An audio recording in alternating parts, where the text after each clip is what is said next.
Hello, you guys. Welcome back to another Yap session. Whether you are listening on Spotify or watching on YouTube, welcome. Today, we are going to be talking about something that has been heavy on my mind ever since I saw a video that inspired me to really dive deep into this for myself. And today, we're going to talk about holding space for yourself. Like, so often, it's always like, what do you look for in a romantic partner? Anyone who's been in a relationship before and is like finding their way after one is most definitely probably going to be like someone emotionally intelligent, like someone blah blah blah blah blah. But do we ever think about, okay, of course that's what we want, that's what we deserve. We deserve that emotional safety in our relationship, but do you do that for yourself? Are you emotionally available to yourself? Oh, someone said that and I had to be like, wait, hold up. You didn't have to do me like that. It really had me thinking like, oh, that was good. That was good. And that's what I want to talk about today. Now, my definition of being emotionally available is like someone who is open, someone who can see things outside of their own head, someone where it's like, even if they don't initially understand, who has compassion, where it's just like, something happened, someone else is upset. They're like, well, if that happened to me, I wouldn't be upset. But I want to listen and learn why that hurt the other person. And then they do that and they're like, oh, well, even though it wouldn't upset me, I understand and I have compassion because it hurts them. And I can understand where they're coming from. It's just intellectual people when it comes to the emotions and the feelings. That's what emotionally available people are to me. And I always strive to be like that. I got my past of growing up with a parent that I didn't feel like was very emotionally available to me.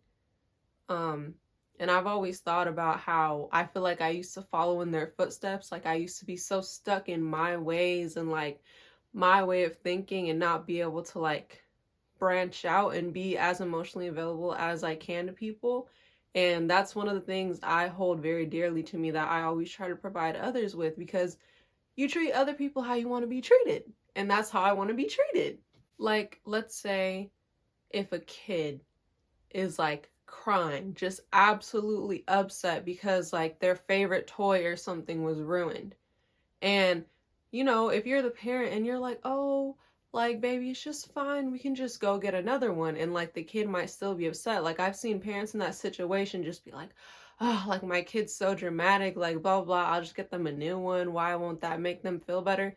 But like how I think about things is like, as a parent, if something like that happens, I want to like hold the space for my child, be like, I completely understand why you're upset. This toy meant a lot to you, even though, like, for me, if it's like my favorite jacket was ruined, I'd be like, okay, fuck it, I could just go get a new jacket. Like, I mean, if I had the money for it.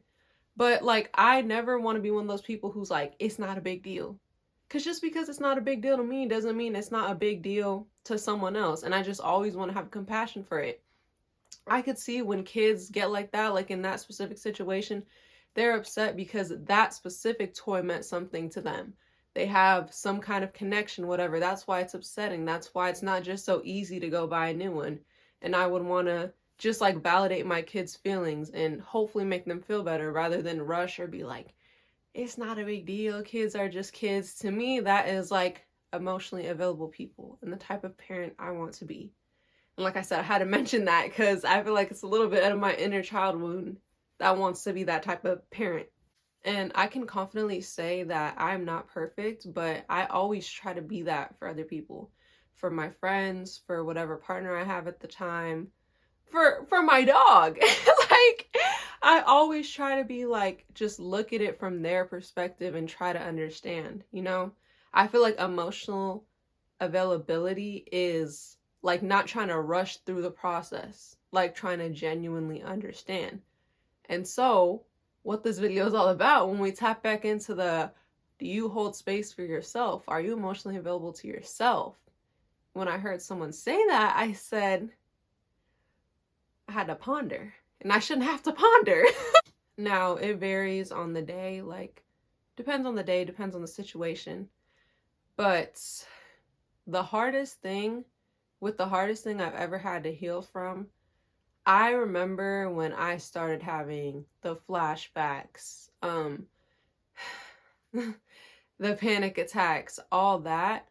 My initial response was like, oh my God, like I just want to stop panicking. Like I just don't want to think about this. Like, why am I having these every night? Like, I came from a place of rushing the process. And that is not being emotionally available to myself. That's not holding space for myself. Now, is it? Trying to rush my emotions and not let myself feel. And I was like, okay, I see what you did there. I'm sure a lot of you guys could relate, and I'm not trying to criticize anybody for having that initial reaction, because I think it's very valid.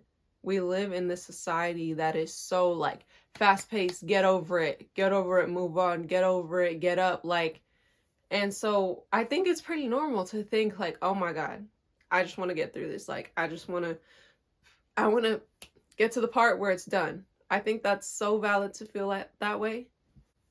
But things did not get better for me until I started holding space for myself. Like, let them come. Let these emotions come, you know? Feel them. Because when I allowed myself to feel and allowed myself to accept, girl, you're not getting over this overnight. It's just not gonna happen. It's just not gonna happen. That's not how healing works. So you gotta feel through it, learn, talk about it, have these realizations, and that's how you get through it. Once I realized, girl, there's no switch I can flip. I just have to do this, and I have to allow it to happen. Things got better because I held space for myself instead of trying to rush myself and be like these emotionally unavailable society. And I think that was very real of me to do because it was very hard. And it's like still a process because I still find myself sometimes panicking, having panic attacks, and just being like, oh, I'm so over this. Like, I just want to be over this. I think that's another thing too, for anybody else who has panic attacks, anxiety attacks like me. I think it's really, for me, it is really, really hard to think of like, well, to think period, while I'm in that. Like, my first thought is just like, I gotta get my breathing under control. Like, I gotta stop hyperventilating. That's my first thought. But it's like with the rush, I'm like, I have to stop because but maybe I need to take my way of thinking again for holding space for myself, just being like, slow down. Like, it's not immediately gonna stop. You have to work towards stopping. So let's start with a breath, blah blah blah blah. The other day I did like an exercise with my mom, who was able to ground me with like this whole breathing exercise where like it took time, but it stopped.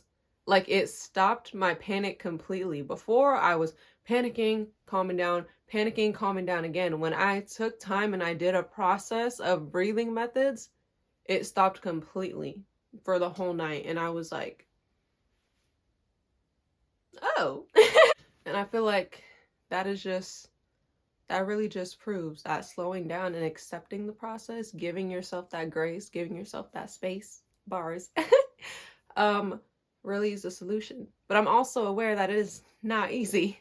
It is not easy at all. I consider myself a very impatient person. Like, not even just when it comes to this, when it comes to everything. If you know me, past partners, friends, like my siblings, like they all call me impatient. It's just a quality. So it does not help when I think giving yourself emotional availability / holding space for yourself takes patience. So I'm learning every day. When you think about holding space for yourself, I feel like you need to think about exactly how you hold space for others. That really made me realize, like how you treat others is how, like, talk to yourself as nice as you talk to someone you love, that quote. Like, I remember thinking, like, when my friends come to me about the trauma, something they've been through, never ever is my first response to be like, girl, you're not over this. Like, you should be over this. Like, come on, let's figure out how. No. Like, my response is always like, girl, your feelings are so valid. Take your time, blah, blah, blah, blah. Like, and that's exactly how I should be to myself. Not, you should be over this. It was a year ago. Not, this was blah, blah. And that is how I talk to myself sometimes. And I got to get better at that, because it's talk to yourself like you're talk to someone you love. And I love you, girl. I love you, you know? So I feel like just remember that, especially when it comes, sometimes you can even think of like the exact situation. Like how my main problem and the main thing I'm healing from is sexual trauma, SA, all that. And like, I gotta think, literally, if someone I loved came to me healing from that, would I ever be like, girl, that was a year ago, like, you gotta get over that? No! So why am I thinking that way for myself? It's not nice and it's not helping. And I'm aware of that. But it's a process, you know, it's a process. Elementary school teachers did not lie when they say, treat other people how you want to be treated. They ate that up. They ate that up. And they're very real. Extremely real. So yeah, I'm saying this to you guys, but also to myself. It's just like, I feel like you should ask yourself that question anytime you want to rush yourself. You want to think something about yourself that's not nice. It's just like, just be like, would you do that to someone you love? You know, like when you're in depression, rotting in bed, not eating, whatever, would you be okay if someone you love told you they didn't eat all day? No! You would probably be absolutely upset. Oh my God, you need to eat. I'm not playing. Health is important. Okay. So keep that same energy with yourself, girl. Did I clock you? I think I did. But yeah, you guys, please remember to hold space for yourself today, tomorrow, and forever, because you need it. You're worthy of it. And I feel like that is how you get through things. It's not going to be fast. It's going to be a process. Hold up. Why I sound like my therapist right now? I literally sound like my therapist right now. But like what she says is very real. And I'm talking to you guys, but I'm also talking to myself, because this process, this healing process is, like I said, as an impatient person, is very, okay, when? But we'll get there. We will get there. Please like, comment, and subscribe to this channel. Thank you guys so much for, listening to me yap yet again. Please follow me on TikTok and Instagram at Alicia Milan, where you can see my daily content. Literally, I think about a week ago, I made a TikTok about this, like a shorter version. I'm always getting inspired, making blah, blah, blah, and then now I made it a full episode, so you don't want to miss me on any platforms. Thank you guys so much for watching another video, and I will catch you guys in the next one. Bye!